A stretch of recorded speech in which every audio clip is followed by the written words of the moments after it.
ये लड़की एक रूम में रहने आई थी और उसे पता चलता है कि वहाँ उसकी एज काफी तेजी से बढ़ रही है और वो तो कुछ ही दिनों में 80 साल की औरत में कन्वर्ट हो गई थी। यहाँ पर एक लड़की जिसका नाम वीना होता है, वो एक रूम को रेंट पर लेने आई थी। वहाँ पर रूम का मालिक डैनियल और एक बूढ़ी औरत होती है जो उस रूम में रहा करती थी। सच में वीना को ये रूम काफी सस्ते में मिल गया था और वो बूढ़ी औरत वीना को अपना रूम देकर जा रही थी क्योंकि उसे अब पूरी दुनिया की सैर करनी थी। वीना को भी वो रूम काफी अच्छा लगता है और वो उसे लेने के लिए मान जाती है। वीना उस घर के एग्रीमेंट पर सिग्नेचर करती है और इसके बाद तो वो रूम में रहना स्टार्ट भी कर देती है। वीना अपने रूम में आने के बाद वहाँ की साफ सफाई करने लग जाती है और वो तो रूम की सारी गंदगी और कचरे को इकट्ठा करके बाहर फेंक रही थी। पर जब वो रूम में वापस आती है तो सारी चीजें वापस वैसे ही हो गई थी जैसे कि पहले थी। वेना ने जिस दीवार को कलर किया था वो वापस गंदा हो गया था। पूरे घर में धूल मिट्टी वापस आ गई थी और वहाँ के फ्रूट जो वीना ने रखे थे वो तो पूरी तरीके से सड़ना स्टार्ट हो गए थे। वीना को तो ये सब अजीब लग रहा था पर वो वापस पूरे रूम को साफ करने लगती है और सारा कचरा बाहर निकाल कर फेंक देती है। पर वो रूम तो फिर से वैसा ही हो जा रहा था। सच में अब वीना को तो कुछ भी समझ ही नहीं आ रहा था। तभी वीना नोटिस करती है कि उसकी आंखों के नीचे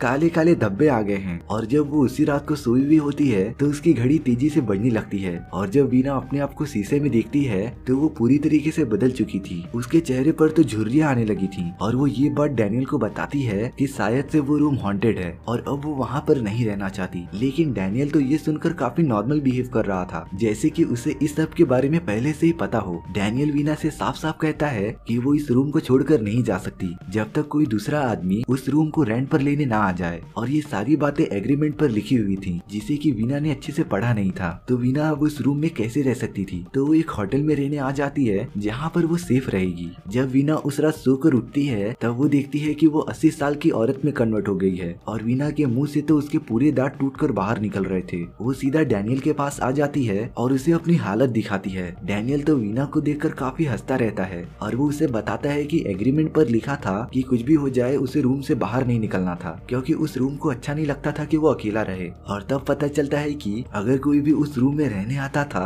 तो वो रूम उसके साथ बाइंड हो जाता था और अगर वो आदमी रूम से बाहर जाने की कोशिश करता तो उसकी उम्र काफी तेजी से बढ़ने लगती। और ये सेम चीज हुआ था वीना के साथ और जब तक कोई दूसरा भाड़ुत्री रहने नहीं आ जाता तब तक वीना को उस रूम में रहना ही पड़ेगा। वीना वहाँ से गुस्से में चले जाती है। तभी डैनियल नोटिस करता है कि उसका माचिस का डब्बा गायब है और वो तुरंत वीना के रूम की तरफ भागने लगता है। वीना तो उस पूरे रूम को आग लगाने वाली थी लेकिन वो रूम तो आग पकड़ ही नहीं रहा था और वो वीना को सजा देने के लिए उसे मारने की कोशिश करता है। लेकिन लकीली डैनियल वहाँ पर आ गया था और वो वीना के मुंह से एक कपड़ा निकालता है जिससे कि वीना बाल बाल बच जाती है। तब जाकर वीना डैनियल को सब कुछ बताता है कि ये रूम पूरी तरीके से श्रापित है। जब सालों पहले लड़कियों का एक ग्रुप यहाँ पर रहने आया था तो कुछ ही दिनों में वो सारी लड़कियाँ बूढ़ी औरतों में कन्वर्ट हो गई थी और अब ये बात न्यूज में पूरी तरीके से फैल गई थी जिससे कि कोई भी उस रूम को रेंट पर लेने के लिए नहीं आता था और इसीलिए डैनियल ने इस रूम का प्राइस काफी कम रखा था। और अब वीना के पास सिर्फ एक ही वे था वहाँ से बाहर निकलने का कि वो कैसे भी करके एक दूसरे भाड़ोत्री को वहाँ पर ला दे जिससे कि वो श्राप दूसरे आदमी को लग जाएगा। वीना अपने एक्स बॉयफ्रेंड के पास चले जाती है जिसका नाम जॉन था और वो तो वीना को पहचान ही नहीं पा रहा था क्योंकि वीना 80 साल की बूढ़ी अम्मा में कन्वर्ट हो गई थी। वीना को पता चलता है कि जॉन और उसकी नई गर्लफ्रेंड रहने के लिए एक अपार्टमेंट ढूंढ रहे हैं और अब वीना के पास एक गोल्डन अपॉर्चुनिटी थी कि वो जॉन को अपना रूम दिखा दे और उस श्राप से मुक्त हो जाए। लेकिन वो जॉन को कुछ भी नहीं कहती और वो वहाँ से चले जाता है।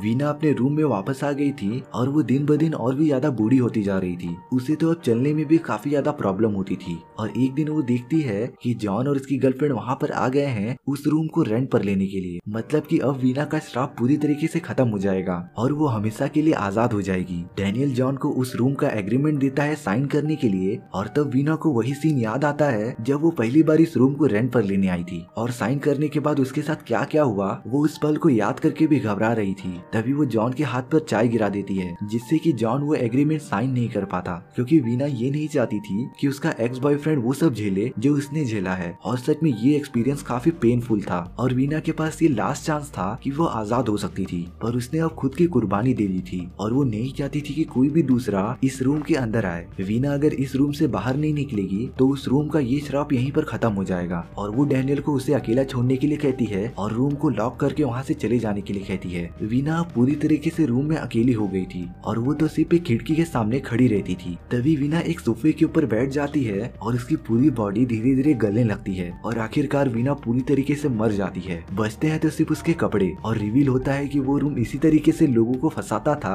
और उनके मरने के बाद उनके कपड़ों से खुद को डेकोरेट करता था, और शायद से वीना के मरने के बाद भी ये श्राप खत्म नहीं हुआ था। सो व्यूअर्स, अगर आप इस रूम में फंस जाओ तो आप कैसे बचोगे, प्लीज कमेंट सेक्शन में बता दो। और अगर आपको मेरा एक्सप्लेनेशन 1% भी अच्छा लगा हो ना, तो वीडियो को लाइक एंड चैनल को सब्सक्राइब जरूर कर लेना, क्योंकि इससे मुझे मोटिवेशन मिलता है आपके लिए इसी तरीके की मजेदार स्टोरीज लाने के लिए। तो मिलते हैं नेक्स्ट वीडियो में।